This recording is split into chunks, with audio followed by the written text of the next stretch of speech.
Okay, ito lunch na po namin kuya. Date recorded 20 March, Biyernes 2015. 20 March, Biyernes 2015. Ayan, hotdog rice po ulam namin ni kuya. Ayan, nasa ko si kuya pa nasa school ngayon. Ako. Ay, ako na. Oh.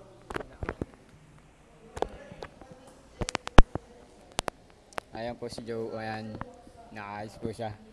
Sente-decente. Painom-inom mo. Relax. Para sa mamaya. Ano ulit gawin niyo mamaya? Pinsa. Ayun, di pinsa daw sila. Di depensa.